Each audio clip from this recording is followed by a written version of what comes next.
ನಮಸ್ಕಾರ ವೀಕ್ಷಕರೇ, ಮೀಡಿಯಾ ಸುದ್ದಿ ಚಾನಲ್ಗೆ ಸ್ವಾಗತ. ವೀಕ್ಷಕರೇ, ಇವತ್ತಿನ ವಿಡಿಯೋದಲ್ಲಿ ಯಾರಾದರೂ ನಿಮಗೆ ಈ 6 ವಸ್ತುಗಳನ್ನು ಕೊಟ್ಟರೆ ಬೇಡ ಎನ್ನಬೇಡಿ. ಅದೃಷ್ಟ ನಿಮ್ಮನ್ನು ಹುಡುಕಿಕೊಂಡು ಬರುತ್ತದೆ. ಆ 6 ವಸ್ತುಗಳು ಯಾವುದೆಂದು ಈ ವಿಡಿಯೋದಲ್ಲಿ ತಿಳಿಸಿಕೊಡ್ತೀನಿ.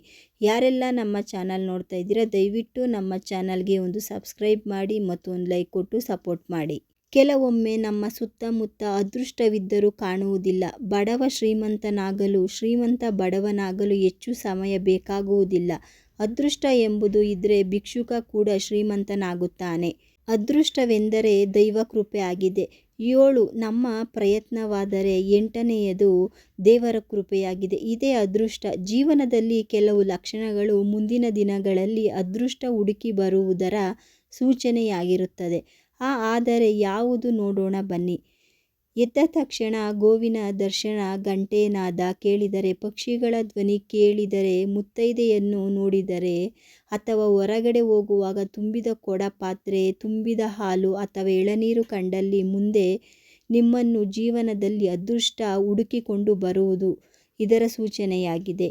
ಕೆಲವು ಪಕ್ಷಿಗಳು ಬೆಳಗ್ಗೆ ಎದ್ದ ತಕ್ಷಣ ಕಾಣಿಸಿಕೊಂಡರೆ, ಅಥವಾ ಬೆಳಗ್ಗೆ ಎದ್ದ ತಕ್ಷಣ ಪಾಸಿಟಿವ್ ಎನರ್ಜಿ ಜಾಸ್ತಿ ಇದ್ದು ಆ ದಿನ ತುಂಬ ಸಂತೋಷವೆನಿಸಿದರೆ, ಮುಂದಿನ ದಿನಗಳಲ್ಲಿ ಅದೃಷ್ಟ ನಿಮ್ಮದಾಗಲಿದೆ ಎಂದು ಅರ್ಥ. ಬೆಳಗ್ಗೆ ಎದ್ದ ತಕ್ಷಣ ಧನ ಲಾಭವಾಗುವುದು ಕೂಡ ನಿಮ್ಮ ಜೀವನ ಮುಂದೆ ಬದಲಾಗಿರುವ ಲಕ್ಷಣ. ಕೆಲವು ವಸ್ತುಗಳು ಎಲ್ಲಿ ಸಿಕ್ಕಿದರೂ ನಿರಾಕರಿಸಬಾರದು. ಆ ವಸ್ತುಗಳು ಯಾವುದೆಂದು ನೋಡೋಣ ಬನ್ನಿ.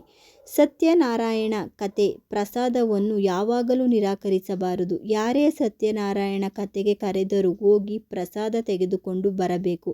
ಪ್ರಸಾದ ಸಿಗದಿದ್ದಲ್ಲಿ ಕೇಳಿ ತೆಗೆದುಕೊಳ್ಳಬೇಕು. ಹಿರಿಯರು ಕದ್ದಾದರೂ ತಿನ್ನಬೇಕು ಎನ್ನುತ್ತಾರೆ. ಪ್ರಸಾದವನ್ನು ತಿಂದರೂ ಶ್ರೀ ವಿಷ್ಣುವಿನ ಪ್ರೀತಿಗೆ ಪಾತ್ರರಾಗಿ ಅದೃಷ್ಟ ಬದಲಾಗುವುದು. ಸತ್ಯನಾರಾಯಣ ಕಥೆ. ಪ್ರಸಾದವನ್ನು ಯಾವಾಗಲೂ ನಿರಾಕರಿಸಬಾರದು.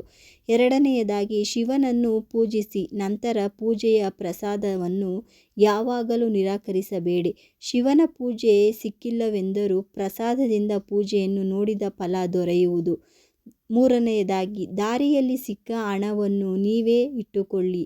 ಇದು ಲಕ್ಷ್ಮಿಯ ಪ್ರತೀಕ. ಹೀಗೆ ರಸ್ತೆಯಲ್ಲಿ ಸಿಕ್ಕ ಹಣ ಅಥವಾ ನಾಣ್ಯ ಸಿಕ್ಕರೆ ಲಕ್ಷ್ಮೀದೇವಿಯ ಕೃಪೆಗೆ ನೀವು ಪಾತ್ರರಾಗಿದ್ದೀರಿ ಎಂದು ಅರ್ಥ. 4ನೆಯದಾಗಿ, ಹಸು ನಿಮ್ಮ ಮನೆಯ ಬಾಗಿಲಿಗೆ ಬಂದರೆ ಶುಭವಾರ್ತೆ ಬರುವುದು ಅಥವಾ ಯಾವುದೋ ನಿಂತಿದ್ದ ಕೆಲಸ ಆಗುವುದು ಎಂದರ್ಥ. ಅದಕ್ಕೆ ಬಾಳೆಹಣ್ಣು, ಅನ್ನ, ಬೆಲ್ಲ ಹಾಕಿ ನೀಡಿ, ಅರಿಶಿಣ ಕುಂಕುಮ ಹಚ್ಚಿ ನಮಸ್ಕರಿಸಿ. ಇದರಿಂದ ಮುಕ್ಕೋಟಿ ದೇವತೆಗಳು ಪ್ರೀತಿ ಪಾತ್ರರಾಗುತ್ತೀರಿ.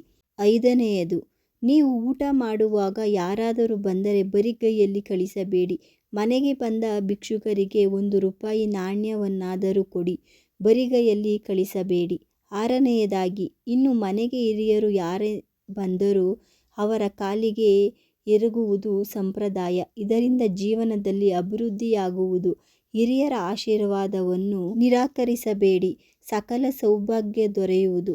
ಇದರಿಂದ ಅದೃಷ್ಟ ಬದಲಾಗುವುದು. ಯಾವಾಗಲೂ ಗುರು ಹಿರಿಯರಿಂದ ಆಶೀರ್ವಾದವನ್ನು ನಿರಾಕರಿಸಲೇಬೇಡಿ. ಇದಿಷ್ಟು ವೀಕ್ಷಕರೇ. ಯಾರಾದರೂ ಈ ವಸ್ತುಗಳನ್ನು ಕೊಟ್ಟರೆ ಬೇಡ ಎನ್ನಲೇಬೇಡಿ. ನಿಮ್ಮ ಅದೃಷ್ಟವು ನಿಮ್ಮನ್ನು ಹುಡುಕಿಕೊಂಡು ಬರುತ್ತದೆ. ಈ ಮಾಹಿತಿ ಇಷ್ಟವಾಗಿದ್ದಲ್ಲಿ ಒಂದು ಲೈಕ್ ಕೊಟ್ಟು ಮತ್ತು ಸಬ್ಸ್ಕ್ರೈಬ್ ಮಾಡಿ ಸಪೋರ್ಟ್ ಮಾಡಿ. ಧನ್ಯವಾದಗಳು.